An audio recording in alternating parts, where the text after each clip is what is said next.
நண்பர்களே, கற்பனை செய்து பாருங்கள். 4 பக்கமும் ஆர்ப்பரிக்கும் கடல். அந்த அலைகளுக்கு நடுவே ஒரு சிறிய மணல் தீவு. அங்கே ஆயிரக்கணக்கான ஆண்டுகளுக்கு முன்பு ஒரு மாபெரும் சக்கரவர்த்தி தன் கைகளால் ஒரு பிடி மணலை எடுத்து ஒரு உருவம் செய்கிறார். அந்த மணல் உருவம் இன்று வரை உலகின் மிகப்பெரிய கல்வெட்டுத் தாழ்வாரங்களைக் கொண்ட ஒரு பிரம்மாண்டமான கோவிலாக, கோடிக்கணக்கான மக்களின் நம்பிக்கையாக நிற்கிறது. வெறும் மணலால் செய்யப்பட்ட ஒரு லிங்கம் ஆயிரக்கணக்கான ஆண்டுகளாக கடல் காற்றையும் ஈரப்பதத்தையும் தாங்கி எப்படி இன்னும் கலையாமல் இருக்கிறது? இது வெறும் கட்டிடக்கலை அதிசயமா, அல்லது அதையும் தாண்டிய ஒரு தெய்வீக ரகசியமா? வாருங்கள், ராமேஸ்வரத்தின் அந்த மர்மமான மற்றும் புனிதமான பயணத்திற்குள் நுழைவோம். திரேதாயுகத்தின் அந்த பொற்காலம். இலங்கையில் தர்மத்திற்கும் அதர்மத்திற்கும் இடையிலான மகாயுத்தம் முடிவுக்கு வந்திருந்தது. ராவணனை வீழ்த்தி அன்னை சீதையை மீட்டெடுத்த ராமபிரான் தனுஷ்கோடிக் கடற்கரையில் கால் பதித்தார். வெற்றிச் செய்தியுடன் அயோத்தி திரும்ப வேண்டிய ராமரின் முகத்தில் மகிழ்ச்சியில்லை. ஒரு அரக்கனை அழித்திருந்தாலும் ராவணன் ஒரு சிறந்த சிவபக்தன், 4 வேதங்களையும் கற்றறிந்த ஒரு பிராமணன். ஒரு பிராமணனை கொன்றதால் ராமருக்கு பிரம்மஹத்தி தோஷம் ஏற்பட்டது. அந்த பாவம் ஒரு நிழலைப் போல அவரை பின்தொடர்ந்தது. ராமபிரான் தன் குலகுருவான அகஸ்திய முனிவரிடம் ஆலோசனை கேட்டார். அகஸ்தியர் சொன்னார், ராமா, நீ செய்த போர் தர்மத்திற்காக இருந்தாலும் ஒரு சிவபக்தனை கொன்ற பாவம் உன்னை சேரும். இதற்கு ஒரே வழி, இந்த கடற்கரை மணலில் ஒரு சிவலிங்கத்தை நிறுவி நீயே முறைப்படி சிவபூஜை செய்ய வேண்டும் என்றார். இதைக் கேட்ட ராமர் அந்த புனிதமான காரியத்தை செய்யத் துணிந்தார். அனுமனின் பயணம் மற்றும் சீதையின் அதிசயம். பூஜைக்கான நாள் குறிக்கப்பட்டது. ஆனால் அந்த பூஜைக்குத் தேவையான ஒரு சக்தி வாய்ந்த சுயம்புலிங்கம் எங்கே கிடைக்கும்? ராமர் தன் நம்பிக்கைக்குரிய அனுமனை அழைத்தார். அனுமனே, கைலை மலைக்குச் செல். அங்கே சிவபெருமானிடமிருந்து ஒரு லிங்கத்தை பெற்று வா என்று கட்டளையிட்டார். அனுமன் தன் பலம் முழுவதையும் திரட்டி கைலையை நோக்கிப் பறந்தார். ஆனால் விதி வேறுவிதமாக இருந்தது. கைலையில் சிவபெருமான் தியானத்தில் இருந்தார். அனுமன் காத்திருந்தார். இங்கே ராமேஸ்வரம் கடற்கரையில் பூஜைக்குச் சொல்லப்பட்ட அந்த புனிதமான சுபமுகூர்த்தம் நெருங்கிக் கொண்டிருந்தது. இன்னும் சில நிமிடங்களே இருந்தன. அனுமன் இன்னும் வரவில்லை. நேரம் கடந்துவிட்டால் பரிகாரம் பலிக்காது என்று முனிவர்கள் கவலைப்பட்டனர். அப்போதுதான் அன்னை சீதாதேவி ஒரு முடிவெடுத்தார். கடற்கரையில் கிடந்த ஒரு பிடி மணலை எடுத்தார். தன் மென்மையான கரங்களால் அந்த மணலை மெல்ல மெல்ல உருட்டி ஒரு அழகான லிங்கத்தை வடித்தார். இயற்பியல் விதிப்படி மணல் ஒட்டாது. ஆனால் அன்னையின் பக்தியும் ராமர் மீது கொண்ட காதலும் அந்த மணலை ஒரு வைரத்தைப் போல மாற்றியது. அந்த மணல் லிங்கம் கருங்கல்லை விட உறுதியாக நின்றது. ராமர் அந்த மணல் லிங்கத்திற்கு பூஜைகளை செய்து தன் தோஷத்தை நீக்கிக் கொண்டார். இதுதான் இன்று நாம் வணங்கும் ராமநாத சுவாமி. சற்று நேரத்தில் கைலையிலிருந்து 2 லிங்கங்களுடன் அனுமன் வந்து சேர்ந்தார். அங்கே ஏற்கனவே பூஜை முடிந்துவிட்டதைக் கண்டு அனுமன் நிலைகுலைந்தார். தன் உழைப்பும் ராமரின் மீதான தன் பக்தியும் வீணாகிவிட்டதோ என்று அவர் கண்கள் கலங்கின. அனுமனின் மனக்குறையை அறிந்த ராமர், அனுமனே, வருந்தாதே, இதோ சீதை செய்த மணல் லிங்கம் இருக்கிறது. உன்னால் முடிந்தால் இதை அகற்றிவிட்டு நீ கொண்டு வந்த லிங்கத்தை இங்கே வை என்றார். அனுமன் தன் வாளால் மணல் லிங்கத்தைச் சுற்றி பலமாக இழுத்தார். பூமி அதிர்ந்தது, கடல் சீறியது. ஆனால் அந்த சிறு மணல் லிங்கம் அசையவில்லை. அனுமன் தன் முழு பலத்தையும் பயன்படுத்தி இழுத்தபோது அவர் உடல் எங்கும் இரத்தம் கசிந்தது. இறுதியில் அனுமன் மயங்கி விழுந்தார். ராமர் அவரை தூக்கி அணைத்து, அனுமனே, உன் பக்தியை உலகம் போற்றும். நீ கொண்டு வந்த லிங்கமே விஸ்வலிங்கம். இனி இந்த கோவிலுக்கு வரும் பக்தர்கள் முதலில் உன் லிங்கத்தை வணங்கிவிட்டு பின்னரே நான் வழிபட்ட லிங்கத்தை வணங்க வேண்டும் என்று வரமளித்தார். இன்றும் ராமேஸ்வரத்தில் இதே முறைதான் நடக்கிறது. கட்டிடக்கலை அதிசயம், 1000 காலத்து அதிசயம். இந்த கோவிலின் பிரம்மாண்டத்தை பார்ப்போம். நீங்கள் அந்த 1212 தூண்கள் கொண்ட 3வது பிரகாரத்தில் நடக்கும்போது ஒரு நிமிடம் சிந்தித்துப் பாருங்கள்.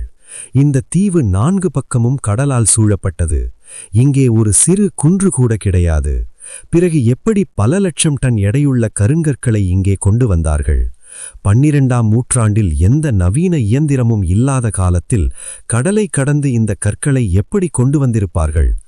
ஒவ்வொரு தூணிலும் செதுக்கப்பட்டிருக்கும் நுணுக்கமான சிற்பங்கள் தமிழர்களின் கட்டிடக்கலை திறமைக்குச் சான்றாக நிற்கின்றன.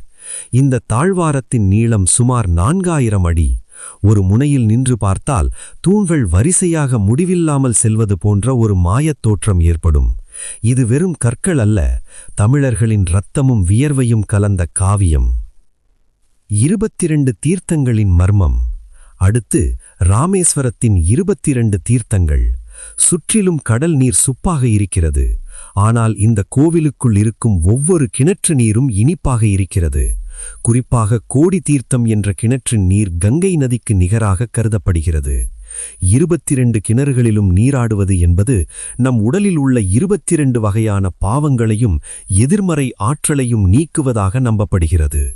ராமபிரான் தன் வில்லால் தனுஷ்கோடியில் ஒரு கோடு கிழித்தார். அங்கிருந்து அக்னி தீர்த்தம் உருவானது. இன்றும் லட்சக்கணக்கான மக்கள் தங்கள் கவலைகளை இந்த புனித நீரில் கரைக்கிறார்கள். முடிவுரை. ராமேஸ்வரம் என்பது வெறும் வழிபாட்டுத் தளம் மட்டுமல்ல, அது இந்தியாவின் ஒற்றுமையின் சின்னம். சீதையின் அன்பு, ராமரின் பக்தி, அனுமனின் அர்ப்பணிப்பு என அனைத்தும் சங்கமிக்கும் இடம். இன்றும் ராமேஸ்வரம் கோவிலின் உச்சியில் இருக்கும் மணல் லிங்கம் பல ஆயிரம் ஆண்டுகளாக சிதையாமல் இருப்பது ஒரு சயன்ஸ் விந்தை. நீங்கள் அடுத்த முறை ராமேஸ்வரம் செல்லும்போது அந்த தாழ்வாரங்களில் நடக்கும்போது வெறும் காற்றை மட்டும் சுவாசிக்காதீர்கள். அங்கே உறைந்திருக்கும் வரலாற்றையும் அந்த புனித தருணத்தையும் உணர்ந்து பாருங்கள். இப்போது நாம் கதையின் மற்றொரு முக்கிய பகுதிக்கு வருகிறோம். வெறும் மணல் லிங்கமாக இருந்த இந்த இடம் எப்படி உலகின் மிகப்பெரிய கல் கோட்டையாக மாறியது? இதற்கு பின்னால் சேதுபதி மன்னர்களின் இரத்தமும் வியர்வையும் கலந்த வரலாறு இருக்கிறது. ராமேஸ்வரம் ஒரு தீவு. இங்கே ஒரு சிறு குன்று கூட கிடையாது. பிறகு எப்படி பல லட்சம் டன் எடையுள்ள கருங்கற்களை இங்கே கொண்டு வந்தார்கள்? 12ஆம் நூற்றாண்டு முதல் 18ஆம் நூற்றாண்டு வரை சேதுபதி மன்னர்கள் இந்த பணியை மேற்கொண்டனர். திருநெல்வேலி மற்றும் தூத்துக்குடி மாவட்டங்களிலிருந்து பெரிய பாறைகளை வெட்டி எடுத்து அவற்றை படகுகள் மூலமாகவும் யானைகளின் உதவியுடனும் கடல் கடந்து கொண்டு வந்தனர். நினைத்துப் பாருங்கள், ஆக்ரோஷமான கடல் அலைகளுக்கு நடுவே ஒரு சிறு படகில் டன் கணக்கிலான கல்லை ஏற்றி வருவது அக்காலத்தில் எவ்வளவு பெரிய உயிர் பயம் கொண்ட காரியம்! ஆனால் அவர்களின் சிவபக்தி அந்த பாறைகளை விட உறுதியாக இருந்தது. இன்று நாம் காணும் அந்த 1212 தூண்களும் ஒவ்வொன்றும் ஒரு தனி மனிதனின் வாழ்நாள் உழைப்பு. அந்த தூண்களில் செதுக்கப்பட்டிருக்கும் சிற்பங்கள் வெறும் அலங்காரமல்ல, அவை அக்காலத் தமிழர்களின் வாழ்வியலைச் சொல்லும் பாடங்கள். ராமேஸ்வரம் கதையைச் சொல்லும்போது தனுஷ்கோடியை தவிர்க்கவே முடியாது.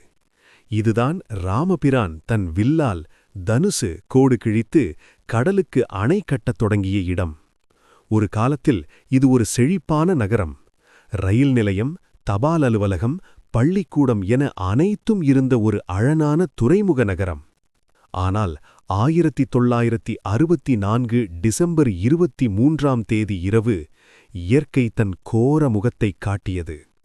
ஒரு மாபெரும் சுனாமி போன்ற புயல் தனுஷ்கோடியை தாக்கியது. அந்த நள்ளிரவில் 115 பயணிகளுடன் வந்து கொண்டிருந்த ஒரு ரயிலையே கடல் அலைகள் அப்படியே விழுங்கின. அடுத்த நாள் காலை பார்த்தபோது தனுஷ்கோடி என்ற நகரமே வரைபடத்தில் இல்லை. இன்று அங்கே போனால் சிதைந்த தேவாலயத்தையும் ரயில் நிலையத்தின் இடிபாடுகளையும் மட்டுமே காண முடியும். ஆனால் ஒரு அதிசயம், அந்த பெரும் புயலிலும் ராமேஸ்வரம் ராமநாத சுவாமி கோவில் மட்டும் ஒரு சிறு சேதமும் அடையாமல் தப்பியது. கடல் நீர் கோவிலின் வாசல் வரை வந்தும் உள்ளே நுழையவில்லை. இது இறைவனின் சக்தியா அல்லது அக்கால கட்டிடக்கலை திறமையா? இன்றும் மக்கள் இதை ஒரு மகா அதிசயமாகவே பார்க்கிறார்கள். இப்போது நாம் விவாதத்திற்குரிய ஒரு பகுதிக்கு வருகிறோம். ராமசேது அல்லது ஆடம்ஸ் பிரிட்ஜ். செயற்கைக்கோள் படங்களில் பார்த்தால் இந்தியாவிற்கும் இலங்கைக்கும் இடையே கடலுக்கு அடியில் ஒரு பாலம் போன்ற அமைப்பு தெரிவது உண்மை. ராமாயணத்தில் சொல்லப்படுவது போல வானரப் படைகள் கற்களை போட்டு இந்த பாலத்தை கட்டினவா? புவியியல் ஆய்வாளர்கள் என்ன சொல்கிறார்கள்? சில ஆய்வுகள் அந்த பாறைகள் கடலில் மிதக்கும் தன்மை கொண்ட பமிஸ் ஸ்டோன்ஸ் நுரைக்கற்கள் என்கின்றன. இன்றும் ராமேஸ்வரத்தில் சில இடங்களில் தண்ணீரில் மிதக்கும் கற்களை நாம் காண முடியும். அறிவியல் ரீதியாக இது ஒரு மணல் திட்டு என்று சொன்னாலும் அந்த பாறைகளின் வயது 7000 ஆண்டுகளுக்கும் மேல் என்று கணக்கிடப்பட்டுள்ளது. இது இராமாயண காலத்துடன் ஒத்துப்போவதுதான் உலகையே ஆச்சரியத்தில் ஆழ்த்துகிறது. இது வெறும் புராணமல்ல, நம் முன்னோர்கள் கடலை கடந்த ஒரு வரலாற்றுச் சான்று என்பதற்கு இதுவே மிகப்பெரிய ஆதாரம். இந்தியாவின் வடக்கே காசி, தெற்கே ராமேஸ்வரம். இந்த இரண்டிற்கும் உள்ள தொடர்பு மிகவும் புனிதமானது. காசிக்கு சென்று கங்கை நீரை எடுத்து வந்து ராமேஸ்வரத்தில் ராமலிங்கத்திற்கு அபிஷேகம் செய்ய வேண்டும். பிறகு ராமேஸ்வரம் கடற்கரை மணலை எடுத்துச் சென்று கங்கையில் கரைக்க வேண்டும். ஏன் இந்த நடைமுறை? இது நம் நாட்டை ஆன்மீக ரீதியாக ஒன்றாக இணைக்கிறது. மொழிகள் வேறாக இருக்கலாம், கலாச்சாரம் வேறாக இருக்கலாம், ஆனால் இந்த இரண்டு இடங்களும் பாரத தேசத்தின் ஒருமைப்பாட்டை பறைசாற்றுகின்றன. ராமேஸ்வரத்தில் உள்ள ராமலிங்கம் வட இந்திய பாணியிலும் விஸ்வலிங்கம் தென்னிந்திய பாணியிலும் அமைந்திருப்பது இது அனைவருக்குமான தலம் என்பதை உணர்த்துகிறது. இந்த 45 நிமிட பயணத்தில் நாம் கண்டது வெறும் ஒரு கோவில் அல்ல, அது ஒரு மனிதனின் தவறுக்கான மன்னிப்பு, ஒரு பெண்ணின் தூய்மை, ஒரு பக்தனின் அர்ப்பணிப்பு மற்றும் ஒரு இனத்தின் கட்டிடக்கலை மகத்துவம். முடிவுரை: 25 நிமிடங்களுக்கான நிறைவு. நண்பர்களே, ராமேஸ்வரம் மணல் பரப்பில் நீங்கள் கால் வைக்கும்போது அது வெறும் மணல் அல்ல, அது ராமபிரான் நடந்த இடம் என்பதை நினைவில் கொள்ளுங்கள். அந்த தீர்த்தங்களில் நீங்கள் நீராடும்போது அது வெறும் தண்ணீர் அல்ல, அது உங்கள் மன அழுக்குகளை துடைக்கும் புனித தீர்த்தம். காலங்கள் மாறலாம், புயல்கள் வரலாம், ஆனால் அந்த மணல் லிங்கம் இன்னும் ஆயிரக்கணக்கான ஆண்டுகளுக்கு தமிழர்களின் அடையாளமாக அங்கே நிலைத்து நிற்கும். ராமநாத சுவாமி கோவிலுக்குள் நுழையும்போது ஒரு நுணுக்கமான விஷயத்தை நீங்கள் கவனிக்க வேண்டும். கருவறையில் 2 லிங்கங்கள் உண்டு. ஒன்று சீதை வடித்த ராமலிங்கம், மற்றொன்று அனுமன் கைலையிலிருந்து கொண்டு வந்த விஸ்வலிங்கம். ராமபிரான் அனுமனிடம் சொன்னார், அனுமனே, நீ கொண்டு வந்த லிங்கத்திற்குத்தான் முதல் மரியாதை. இன்றும் அதிகாலை 5 மணிக்கு நடக்கும் மணி தரிசனம் முடிந்தவுடன் முதலில் விஸ்வலிங்கத்திற்குத்தான் அபிஷேகம் நடக்கிறது. அதன் பின்னரே ராமலிங்கத்திற்கு பூஜை செய்யப்படுகிறது. இது நமக்கு என்ன கற்பிக்கிறது? பக்தி என்பது வெறும் சடங்கு அல்ல, அது ஒரு அர்ப்பணிப்பு. அனுமன் தன் வாளால் அந்த மணல் லிங்கத்தை இழுத்தபோது லிங்கத்தில் ஏற்பட்ட அந்த வடு இன்றும் அங்கே இருப்பதாக சொல்லப்படுகிறது. அந்த வடு ஒரு பக்தனின் ஆவேசத்தையும் இறைவனின் பிடிவாதத்தையும் உலகிற்கு சொல்லும் ஒரு அழியாத அடையாளம். நீங்கள் கருவறையை தரிசிக்கும்போது அந்த லிங்கத்தின் மேல் பகுதியை உற்று நோக்கினால் அந்த வரலாற்று வடுவை உணர முடியும். ராமேஸ்வரம் கோவிலுக்குள் இருக்கும் 22 தீர்த்தங்கள் பற்றி நாம் ஏற்கனவே பார்த்தோம். ஆனால் இதன் பின்னணியில் இருக்கும் ஒரு பெரிய அறிவியல் ரகசியம் பலருக்கு தெரிவதில்லை. கடல் மட்டத்திற்கு மிக அருகில் இருக்கும் இந்த கிணறுகளில் ஒன்றில் இருக்கும் நீர் போல இன்னொன்றில் இருப்பதில்லை. மகாலட்சுமி தீர்த்தம் குளிர்ந்த நீராக இருக்கும், சங்கு தீர்த்தம் சற்று வெப்பமாக இருக்கும், சக்கர தீர்த்தம் ஒருவிதமான தாது உப்புக்கள் நிறைந்ததாக இருக்கும். புவியியல் ரீதியாக ஒரே இடத்தில் இவ்வளவு மாறுபட்ட சுவை கொண்ட நீர்நிலைகள் இருப்பது ஒரு அதிசயம். ஆன்மீக ரீதியாக இந்த 22 தீர்த்தங்களும் நம் உடலில் உள்ள 22 நாடிகளை சுத்தப்படுத்துவதாக கூறப்படுகிறது. கோடி தீர்த்தம் கிணற்றின் நீரை மட்டும்தான் கருவறையில் உள்ள சிவபெருமானுக்கு அபிஷேகம் செய்ய பயன்படுத்துகிறார்கள். அந்த நீரை ஒரு துளி நம் தலையில் தெளித்துக் கொண்டால் கங்கையில் நீராடிய புண்ணியம் கிடைக்கும் என்பது ஐதீகம். இப்போது நாம் ராமேஸ்வரத்திலிருந்து 18 கிலோமீட்டர் தொலைவில் உள்ள தனுஷ்கோடிக்கு செல்வோம்.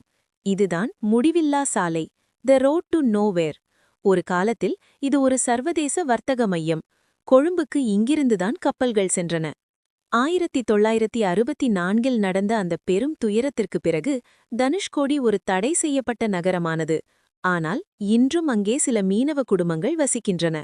அங்கே இருக்கும் கோதண்ட ராமசாமி கோவில் பற்றி உங்களுக்கு தெரியுமா? அந்த பெரும் புயலில் ஒட்டுமொத்த தனுஷ்கோடியே அழிந்தபோது இந்த கோவில் மட்டும் ஒரு சிறு கற்கூட நகராமல் அப்படியே நின்றது. ஏன்? இங்கேதான் விபீஷணன் ராமரிடம் சரணடைந்தார். ஒரு அரக்கனின் தம்பி என்றாலும் அவன் காட்டிய உண்மையான பக்திக்கு ராமபிரான் இங்கேதான் அடைக்கலம் தந்து அவனுக்கு பட்டாபிஷேகம் செய்து வைத்தார். சரணடைந்தவர்களை காப்பதே தர்மம் என்ற உன்னத உண்மையை இந்த மண் இன்றும் உரக்க சொல்கிறது. உலகம் முழுவதும் உள்ள விஞ்ஞானிகள் இன்றும் வியக்கும் ஒரு விஷயம் தண்ணீரில் மிதக்கும் கற்கள். தனுஷ்கோடி கடற்கரையில் இன்றும் சில கற்கள் தண்ணீரில் போட்டால் மூழ்காமல் மிதக்கின்றன. ராமாயணத்தில் நளன் மற்றும் நீலன் என்ற இரு வானர வீரர்கள் இந்த கற்களைக் கொண்டுதான் 100 யோசனை தூரம் கொண்ட பாலத்தை கட்டினார்கள் என்று சொல்லப்படுகிறது. அறிவியல் பார்வை: இவை எரிமலை வெடிப்பால் உருமான பியூமிஸ் ஸ்டோன்ஸ் என்று சொல்லப்படுகிறது. ஆன்மீக பார்வை: ராமநாமம் எழுதப்பட்ட கற்கள் பாரத்தை சுமக்காது, அவை மிதக்கும். இன்று செயற்கைக்கோள் படங்கள் காட்டும் அந்த பாலம் மனிதர்களால் அல்லது குரங்கு படைகளால் கட்டப்பட்டதா? கடலுக்கு அடியில் இருக்கும் அந்த பாறைகளின் வரிசை ஒரு நேர்கோட்டில் அமைந்திருப்பது இது இயற்கையாக உருவானதல்ல, திட்டமிட்டு உருவாக்கப்பட்ட ஒரு பொறியியல் அதிசயம் என்பதையே சுட்டிக்காட்டுகிறது. ராமேஸ்வரம் என்பது வெறும் கற்கோவில் அல்ல, அது ஒரு கால பெட்டகம். திரேதா யுகத்தில் ராமர் இங்கே வந்தார். துவாபர யுகத்தில் பலராமன் இங்கே புனித பயணம் மேற்கொண்டார். கலியுகத்தில் ஆதிசங்கரர், விவேகானந்தர், மகாத்மா காந்தி என பல மகான்கள் இங்கே வந்து ஆன்மீக தேடலை பெற்றனர். விவேகானந்தர் சிகாகோ செல்வதற்கு முன்பு இங்கே வந்து தியானம் செய்தார். தூய்மையான இதயம் கொண்டவர்களுக்கே இறைவன் வெளிப்படுவார் என்ற செய்தியை அவர் இங்கிருந்துதான் உலகிற்கு முழங்கினார். நண்பர்களே, ராமேஸ்வரம் கதையை நாம் ஏன் இவ்வளவு விரிவாக பார்க்கிறோம்? இது வெறும் வரலாறு மட்டுமல்ல, நம் வாழ்க்கைக்கு தேவையான ஒரு பாடம். பாவ மன்னிப்பு. ஒரு சக்கரவர்த்தியான ராமரே தன் தவறுக்காக வருந்தி இறைவனை தேடினார் என்றால் நாமும் நம் தவறுகளை ஒப்புக்கொள்ள வேண்டும். பக்தி. அனுமனைப் போல தியாகமும் சீதை போல நம்பிக்கையும் இருந்தால் மணலும் வைரமாகும். பொறுமை. சேதுபதி மன்னர்கள் தலைமுறை தலைமுறையாக இந்த கோவிலை கட்டியது போல பெரிய காரியங்களுக்கு பொறுமை அவசியம். ராமேஸ்வரம் என்பது ஒரு எல்லை அல்ல, அது ஒரு தொடக்கம். நம் உள்ளத்திலிருக்கும் ராமனையும் சிவனையும் உணர வைக்கும் ஒரு நுழைவு வாயில். உங்கள் கடவுள் கதைகள் சேனலின் இந்த 75 நிமிட பயணம் உங்கள் ஆன்மாவை தொட்டிருக்கும் என்று நம்புகிறேன். இதுபோன்ற இன்னும் பல ரகசியங்களை அறிய தொடர்ந்து இணைந்திருங்கள். மீண்டும் ஒரு மகா காவியத்தில் சந்திப்போம். அதுவரை ஓம் நம சிவாய. ராமேஸ்வரம் என்பது வெறும் ஒரு புவியியல் எல்லையல்ல, அது ஒரு ஆன்மீக சங்கமம். வடக்கே பனிபடர்ந்த கைலை மலையில் வீற்றிருக்கும் ஈசனுக்கும் தெற்கே அலைகள் மோதும் கடற்கரையில் இருக்கும் ராமனுக்கும் இடையிலான அந்த புனிதமான பாலம் இது. பாரத தேசத்தின் 2 பெரும் துருவங்களை இணைக்கும் ஒற்றை புள்ளி. ஏன் ராமேஸ்வரம் இவ்வளவு முக்கியம்? ராமாயணத்தின் இறுதியில் ராவணனை வென்ற பிறகு ராமர் நினைத்திருந்தால் நேராக அயோத்திக்குச் சென்று மகுடம் சூட்டியிருக்கலாம். ஆனால் அவர் அதை செய்யவில்லை. ஒரு தனி மனிதன் தன் வெற்றியை விட தன் ஆன்மாவின் தூய்மைக்கும் தர்மத்திற்கும் எவ்வளவு முக்கியத்துவம் கொடுக்க வேண்டும் என்பதற்கு ராமரே ஒரு முன்னுதாரணம். அரசன் தவறு செய்தால் அது அந்த தேசத்தையே பாதிக்கும் என்பதை உணர்ந்து ஒரு சாமானியனைப் போல மணல் பரப்பில் அமர்ந்து அவர் செய்த அந்த தவம் இன்றும் நமக்கு ஒரு பாடத்தைச் சொல்கிறது. அது மனத்தாழ்மை. அறிவியலும் ஆன்மீகமும் கைகோர்க்கும் இடம். இன்று நாம் நவீன தொழில்நுட்பங்களுடன் நிலவுக்குச் செல்கிறோம், செவ்வாய் கிரகத்தை ஆராய்கிறோம். ஆனால் இன்றும் விஞ்ஞானிகளால் விளக்க முடியாத பல ரகசியங்கள் இங்கே உண்டு. அந்த 22 கிணறுகளின் நீர் எப்படி தனித்தனி சுவையுடன் இருக்கிறது? 1964 புயலில் ஒரு நகரமே அழிந்தபோது இந்த கோயில் மட்டும் எப்படி பாதுகாக்கப்பட்டது? பல 1000 ஆண்டுகளாக உப்புக்காற்று வீசும் கடற்கரையில் அந்த மணல் லிங்கம் இன்னும் கலையாமல் இருப்பது எப்படி? இதற்கெல்லாம் ஒரே ஒரு பதில்தான் இருக்க முடியும். அது நம்பிக்கை. நம் வாழ்விற்கான செய்தி. நண்பர்களே, ராமேஸ்வரம் பயணத்தை முடித்துவிட்டு திரும்பும் ஒவ்வொரு பக்தனும் ஒரு புதிய மனிதனாகவே திரும்புகிறான். அக்னி தீர்த்தத்தில் மூழ்கி எழும்போது அவன் தன் பழைய கவலைகளையும் பாவங்களையும் ஈகோவையும் அந்த கடலில் விட்டுவிட்டு வருகிறான். சீதை ஒரு பிடி மணலை எடுத்து லிங்கமாக மாற்றியது போல உங்கள் வாழ்க்கையிலுள்ள சாதாரண விஷயங்களையும் உங்கள் நம்பிக்கையாலும் உழைப்பாலும் வைரமாக மாற்ற முடியும். அனுமனைப் போல உங்கள் கடமையில் உறுதியாக இருந்தால் இறைவனே உங்களை தேடி வருவான். நிறைவுரை. இந்த 80 நிமிட பயணத்தில் நாம் ராமேஸ்வரத்தின் கற்களை மட்டும் பார்க்கவில்லை, அதன் ஆன்மாவை பார்த்திருக்கிறோம். ராமரின் பாதச்சுவடுகள் பட்ட அந்த மணலில் இன்றும் ஒரு அமைதி நிலவுகிறது. அந்த அமைதி உங்கள் இல்லத்திலும் உள்ளத்திலும் நிலவட்டும். ஒருமுறை ராமேஸ்வரம் செல்லுங்கள். அந்த தாழ்வாரங்களில் நடக்கும்போது உங்கள் கண்களை மூடி அந்த மந்திரங்களை உணருங்கள். நீங்கள் தனியாக இல்லை, அந்த ராமநாத சுவாமி எப்போதும் உங்களோடு இருக்கிறார் என்பதை உணர்வீர்கள்.